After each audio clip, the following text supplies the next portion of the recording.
نحمده ونصلي ونسلم على رسول الكريم أما بعد أعوذ بالله من الشيطان الرجيم بسم الله الرحمن الرحيم إنما يخشى الله من عباده العلماء صدق الله العظيم إن الله وملائكته يصلون على النبي يا أيها الذين آمنوا صلوا عليه وسلموا تسليما درود پاک بابا علیہ السلام علیکہ یا سیدی یا رسول اللہ وعلى آلك وأصحابك يا سيدي يا حبيب الله الصلاة والسلام عليك يا سيدي يا ختم المرسلين وعلى آلك وأصحابك يا سيدي يا رحمة للعالمين.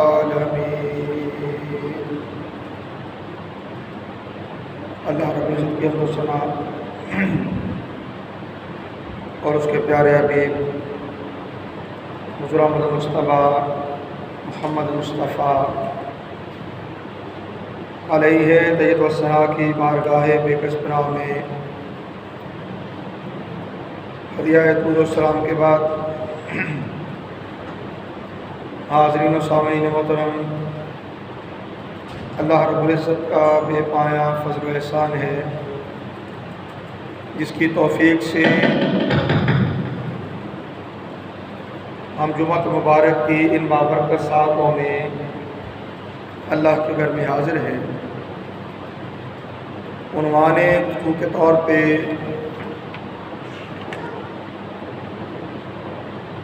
سورہ فاطر کی آیت 28 کا کچھ حصہ تلاوت کرنے کا شرف حاصل کیا، جس میں اللہ رب العزت نے ارشاد فرمایا انما یخشی اللہ من عبادہ العلماء، بے شک اللہ کے بندوں میں سے اس سے وہی ڈرتے ہیں جو علم رکھتے ہیں،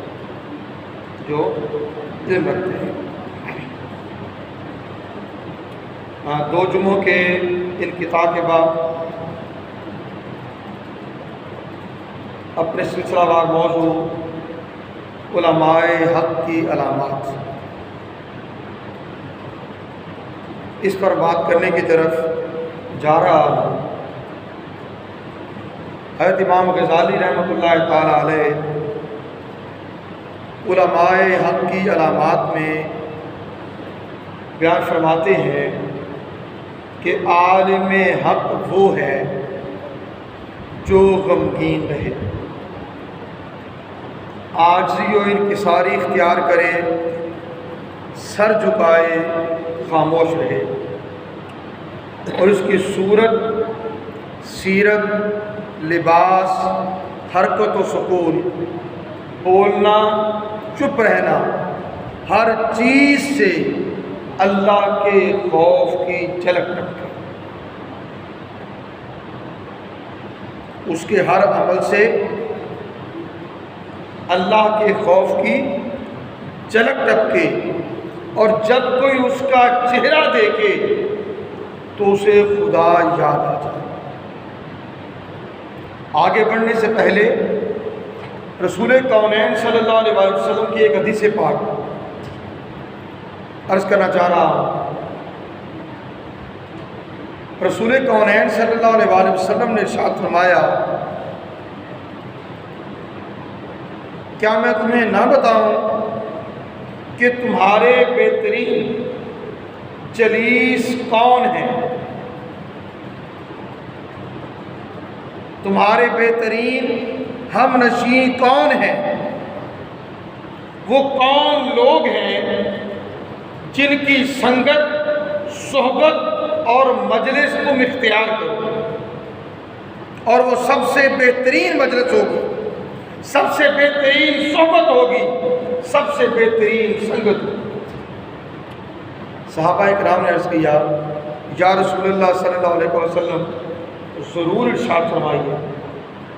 تو اللہ کے نبی صلی اللہ علیہ وسلم نے ارشاد فرمایا اذا رؤوا ذکر اللہ، جب تم ان کا چہرہ دیکھو اللہ یاد آ جائے، ان کا چہرہ دیکھو اللہ یاد آ جائے، ان کی بات سنو، وہ کلام کریں تو تمہارے علم میں اضافہ ہو، تمہارا علم بڑھے، اور اگر ان کا عمل دیکھو تو تمہیں آخرت یاد آ جائے، تمہیں آخرت یاد آ جائے۔ وہ جس میں یہ تین علامات پائی گئی وہ عالم حق بھی ہے اور بہترین ہم نشیں بھی ہے، بہترین جلیس بھی ہے، اللہ کا وہ مقرب بندہ بھی ہے جس کی تم سنگت اور صحبت اختیار کرو، جس کی تم سنگت اور صحبت اختیار کرو۔ تو امام غزالی لکھتے ہیں اس کے انداز و اعتبار اور ظاہری حالت اس کے عمل کی دلیل ہے، اس کی ظاہری حالت اس کے باطن کی عکاس ہے۔ ظاہر کو دیکھتے ہو تو ان کے باطن کی کیفیت کو بھی جانو۔ آپ کہتے ہیں کہ علماء آخرت کی عاجزی، تواضع، مسکینی ان کے چہرے سے دکھائی دیتی، ان کے چہرے سے دکھائی دیتی ہے۔ اور بعض بزرگوں نے کہا کہ اللہ تعالیٰ نے بندے کو اس سے بہتر کوئی لباس نہیں دیا کہ جس میں وقار کے ساتھ ساتھ انکساری جھلکتی ہو، اور یہ لباس نبیوں صدیقوں کا لباس ہے اور علماء کرام کی پہچان ہے، علماء کرام کی پہچان ہے۔ فرمایا زیادہ باتیں کرنا، خوش کلامی میں پڑے رہنا، ہنسی مذاق کرنا، ٹھٹھا کرنا، ایسی حرکات و سکنات کرنا جو سنجیدگی اور متانت کے خلاف ہو، یہ عالم حق کو زیب نہیں دیتا۔ تکبر کرنا، غرور کرنا، خوشامد کرنا، اپنے منہ میاں مٹھو بننا، یہ چیزیں عالم حق کی علامات میں سے نہیں ہو سکتی۔ انما یخشی اللہ من عبادہ العلماء، اللہ کے بندوں میں سے اللہ سے سب سے زیادہ جو ڈرنے والے ہیں وہ عالم ہیں، وہ صاحبان علم ہیں۔ حضرت امام سہیل تستری رحمۃ اللہ تعالیٰ علیہ فرماتے ہیں علماء کی تین اقسام ہیں، علماء کی تین اقسام ہیں۔ ایک وہ جنہیں اللہ تعالیٰ کے امر کا علم ہے لیکن اس کے ایام کا علم نہیں ہے، یہ حضرات حلال و حرام کے بارے میں فتویٰ دیتے ہیں اور ایسا علم خوف الہی کا موجب نہیں ہوتا، اس علم سے خوف الہی میسر نہیں آتا۔ فرمایا ایک وہ ہیں جنہیں اللہ تعالیٰ کا علم ہے مگر اس کے امر اور ایام کا علم نہیں، یہ عام لوگ ہیں اور اہل ایمان ہیں۔ اور تیسرا فرمایا ایک وہ ہیں جنہیں اللہ تعالیٰ کا علم ہے، اس کے امر اور ایام کا بھی علم ہے، یہ لوگ صدیق ہیں، ان پر عاجزی اور اللہ کا خوف طاری ہوتا ہے، عاجزی اور اللہ تعالیٰ کا خوف طاری ہوتا ہے۔ تو یاد رکھ لیں قرآن حکیم میں تو اللہ رب العزت نے اپنے بندوں کی ایک پہچان یہ ارشاد فرمائی، عباد الرحمن الذین یمشون علی الارض ہونا، رحمان کے بندے تو وہ ہیں جو زمین پر عاجزی سے چلتے ہیں، انکساری سے چلتے ہیں، آج سے چلتے ہیں، انکساری سے چلتے ہیں۔ جب رحمان کے بندے وہ ہیں جو آج سے چلتے ہیں تو کیا عالم حق آجزی اور انکساری اس کا زیور ہونا چاہیے کہ نہیں ہونا چاہیے؟ بدرجہ اتم عالم حق کے لیے لازم ہے کہ وہ آج اور انکساری کا پیکر ہو، مسکینی کا پیکر ہو، اس کے اندر انا کا بت نہ ہو، گمنڈ کا بت نہ ہو، خود پسندی کا بت نہ ہو، وہ اپنے دل میں خوف خدا رکھتا ہو، اس کا عمل دیکھنے والوں کو آخرت کی یاد دلاتا ہو۔ اور اگر کسی ایسے خدمت گزار کا عمل اس میں خشیت الہی، خوف الہی ظاہر نہ کرتا ہو تو یاد رکھ لیں وہ بھی عالم حق نہیں ہے۔ حضرت فاروق اعظم رضی اللہ تعالیٰ عنہ فرماتے ہیں، علم سیکھو اور علم کے لیے وقار، علم اور بردباری سیکھو۔ جن سے تم سیکھتے ہو ان کے لیے تواضع اختیار کرو، اور جو تم سے سیکھتے ہیں وہ تمہارے لیے تواضع اختیار کرو۔ استاد اپنے استاد کے حضور جھکا رہے ہیں، اپنے استاد کی بارگاہ میں عاجز اور منکسر رہے، اور جو اس سے سیکھنے والے ہیں وہ اس کے سامنے تواضع اختیار کرنے والے ہوں۔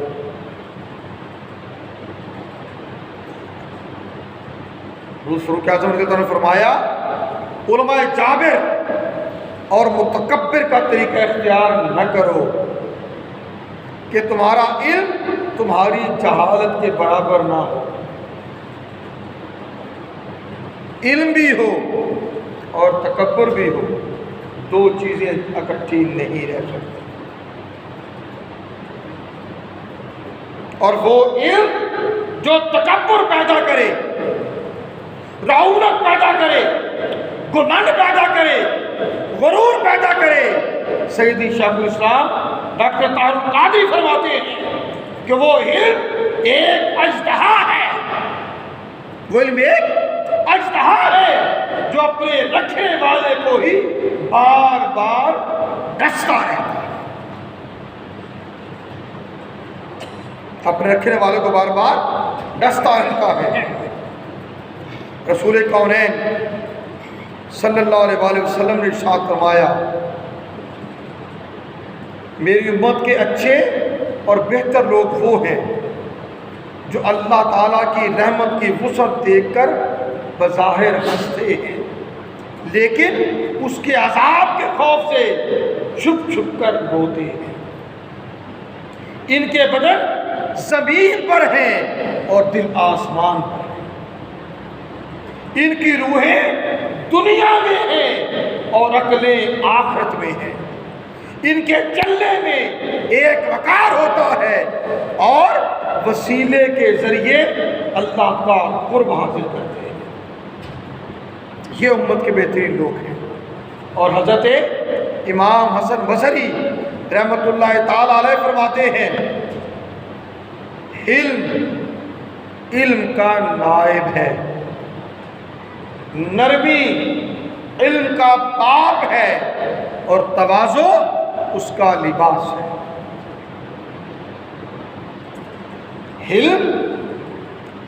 علم کا نائب ہے، نرمی علم کا باپ ہے اور تواضع اس کا لباس ہے۔ اور حضرت بشر بن حارث رضی اللہ تعالیٰ عنہ فرماتے ہیں جو شخص علم کی بدولت حکمرانی کا خواہاں ہو قرب الہی اس سے عداوت رکھتا ہے، اس لیے کہ آسمان اور زمین میں وہ غضب کا شکار ہے۔ آسمان و زمین میں وہ غضب کا شکار ہے۔ بنی اسرائیل میں ایک حکیم تھا، اور بنی اسرائیل کی روایات میں ہی اسے بیان کیا جاتا ہے، جسے امام محمد غزالی رحمۃ اللہ تعالیٰ علیہ نے احیاء علوم الدین میں بھی روایت کیا۔ آپ کہتے ہیں کہ ایک حکیم نے حکمت کے حوالے سے 360 کتابیں لکھ دی، حتیٰ کہ حکیم کے نام سے مقبول و معروف ہو گیا، مشہور ہو گیا۔ اللہ تعالیٰ نے اس دور کے نبی کی طرف وحی نازل فرمائی کہ فلاں شخص کو بتلا دے تو نے اپنی بے مقصد کی تحریروں سے زمین کو بھر دیا ہے، اس کام میں تو نے میری رضا کے لیے کوئی نیت نہیں کی، اس لیے تیری یہ خام خواہ کی تحریریں میرے لیے قابل قبول نہیں ہیں۔ اس نبی نے اس حکیم کو جا کر اللہ تعالیٰ کا یہ پیغام دے دیا۔ جب اس حکیم کو اس بات کا علم ہوا تو وہ بہت پچھتایا، اس کی ساری زندگی محنت میں غارت اور حقارت کی، اس نے سب کچھ چھوڑ چھاڑ دیا اور عام لوگوں میں گھل مل گیا، بازاروں میں پھرنے لگا۔ پہلے کیا تھا؟ اس کے اندر ایک رعونت آ گئی، ایک تکبر آ گیا، میں بڑا حکیم، بڑا دانا، بڑے نسخے لکھ دیے، 360 کتابیں لکھ دی، خود پسندی کا شکار۔ اور نیت و ارادہ بھی ایسا ہی ہوگا کہ لوگوں پر میری علمیت کی دھاک بیٹھے، اللہ کی رضا شامل ہی نہ تھی۔ اب کیا ہوا؟ پچھتایا کہ ساری محنت غارت گئی، سب کچھ چھوڑ چھاڑ دیا اور عام لوگوں میں چلنے پھرنے لگا، عام لوگوں سے میل جول رکھنے لگا، بنی اسرائیل کے لوگوں میں اٹھنے بیٹھنے لگا، کھانے پینے لگا، اور اپنے من میں عاجزی کو بسا لیا۔ اس تبدیلی کے بعد اللہ تعالیٰ نے اپنے اسی نبی کی طرف پھر وحی فرمائی، جو اس شخص سے جا کے فرما دے کہ تجھے میری رضامندی کی توفیق حاصل اب ہوئی ہے، توفیق حاصل اب ہوئی ہے۔ یہاں میں ایک بات عرض کرنا چاہوں گا، پہلے بھی علماء حق کی علامات میں میں اس پر تھوڑی بات کر چکا ہوں، مگر اشارتاً پھر کہنے جا رہا ہوں، کیونکہ بنی اسرائیل کے اس حکیم کی نسبت اللہ تعالیٰ نے جو وحی اپنے نبی کی طرف کی، اس میں یہ بات شامل کہ اس کام میں تو نے میری رضا کے لیے کوئی نیت نہیں کی، میری رضا کے لیے کوئی نیت نہیں کی، میری خوشی کے لیے کوئی نیت اور ارادہ نہیں کیا۔ یاد رکھ لے، یہیں سے یہ بات کر رہا ہوں، عالم حق وہ ہے جو قال اللہ و قال رسول کے منصب پر بیٹھ کر فقط ایک اللہ کی رضا اور اس کے رسول کی خوشنودی کے لیے پیغام حق لوگوں پر پہنچانے والا۔ جس کی منشا لوگوں کی واہ ہو، لوگوں کے نعرے ہو، لوگوں کی طرف سے سبحان اللہ کی چھلا ہے، یہ منشا ہو، یاد رکھ لے وہ اللہ کی رضا کے لیے پیغام حق پہنچانے والا نہیں ہوتا۔ جو اپنی ناخوانی کے لیے، اپنی تلاوت کے لیے، اپنے خطاب کے لیے ریٹ طے کرے کتنے والی تقریر کروانی ہے، وہ بکاؤ مال ہے۔ عالم حق بکاؤ نہیں ہوتا، وہ انمول ہوتا ہے۔ عالم حق لوگوں کے لیے، لوگوں کی خوشنودی کے لیے، لوگوں کی خوشامد کے لیے، لوگوں کو راضی کرنے کے لیے قال اللہ و قال رسول کا پیغام نہیں پہنچاتا۔ اس کی منشا اس کی رضا ہوتی ہے، اس کی خوشنودی ہوتی ہے، اور جو اس کی رضا اور خوشنودی کے سوا کسی اور چیز کا طالب ہو، یاد رکھ لیں وہ اللہ کا طالب نہیں ہو سکتا، اور جو اللہ کا طالب نہیں وہ عالم حق کیسے ہوتا ہے؟ وہ عالم حق بھی نہیں ہو سکتا۔ قرآن حکیم میں عالم حق کی 5 خصوصیات یا عالم حق کے 5 اخلاق بیان کیے گئے ہیں، اور یہ 5 اخلاق عالم حق اور علماء آخرت ان کی علامات میں سے ہیں، اور ان 5 اخلاق کو قرآن حکیم کی آیات سے بخوبی سمجھا جا سکتا ہے۔ سب سے پہلی چیز خوف الہی، خوف الہی، خشیت الہی۔ شروع میں نے آیت پڑھی انما یخشی اللہ من عبادہ العلماء،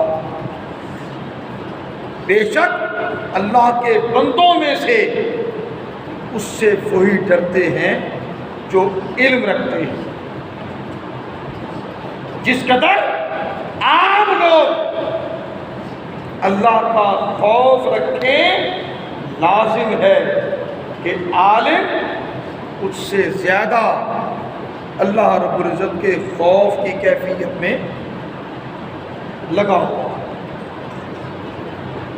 اس کے حال پر اللہ کے خوف اور خشیت کا غلبہ ہو، اس کا ہر عمل یہ بتائے کہ یہ اللہ سے ڈرنے والا ہے، اللہ سے ڈرنے والا ہے۔ دوسری چیز خشوع، اللہ تعالیٰ نے ارشاد فرمایا خاشعین للہ، وہ لوگ اللہ ہی کے لیے جھکنے والے ہیں، لا یشترون بآیات اللہ ثمنا قلیلا، اللہ ہی کے لیے جھکنے والے ہیں اور اللہ کی آیات کو تھوڑی قیمت میں فروخت نہیں کرتے، تھوڑی قیمت میں فروخت نہیں کرتے۔ تیسری چیز تواضع، انکساری، فرمایا وَاخْفِضْ جَنَاحَكَ لِمَنِ اتَّبَعَكَ مِنَ الْمُؤْمِنِينَ، اور اپنی عاجزی کے بازو بچھائے رکھو ان کے لیے جو ایمان والے تیرے ساتھ ہیں، جو ایمان والے تیرے ساتھ ہیں۔ عالم حق اپنے لوگوں میں بھی بیٹھا ہوا متکبر نہیں ہوتا، اسے یہ خواہش بھی نہیں ہوتی کہ میں نمایاں جگہ پر بیٹھوں، میں بیٹھوں تو میرا بیٹھنا سب کو نظر آئے، اسے یہ خواہش بھی نہیں ہوتی۔ تواضع، انکسار۔ پھر عالم حق کی چوتھی علامت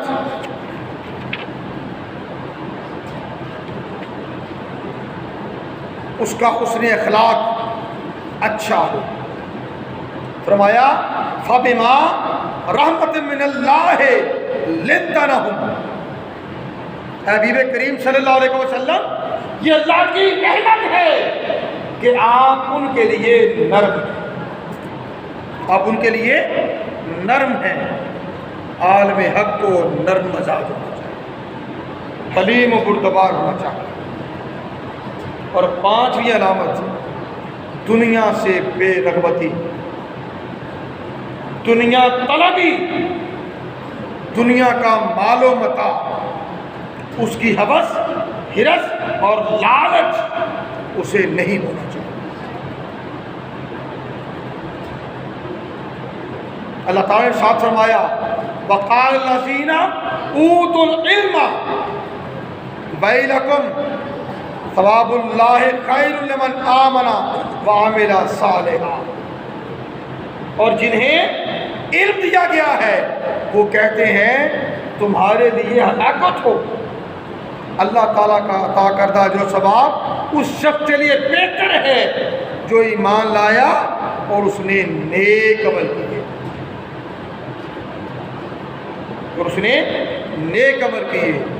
اب وہ بندہ خدا جسے عالم حق کے یہ اخلاق مل گئے، یہ اخلاق مل گئے، اس کے پاس علم بھی ہوا، علم بھی ہوا، خوف خدا بھی ہوا، خشیت بھی ہوئی، تواضع بھی ہوئی، نرمی بھی ہوئی، اور دنیا پر آخرت کو ترجیح بھی ہوئی۔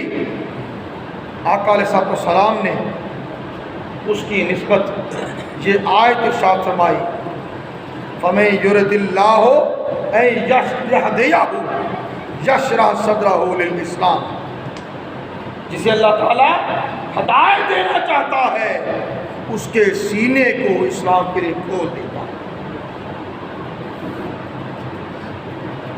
اس کے سینے کو اسلام کے لیے کھول دیتا ہے۔ کسی نے عرض کیا یشرح کا معنی کیا ہے؟ یشرح کا معنی کیا ہے؟ رسول کونین صلی اللہ علیہ وآلہ وسلم نے فرمایا جب اللہ تعالیٰ اس کے دل میں نور ڈال دیتا ہے تو اس کے سینے کو کھول دیا جاتا ہے۔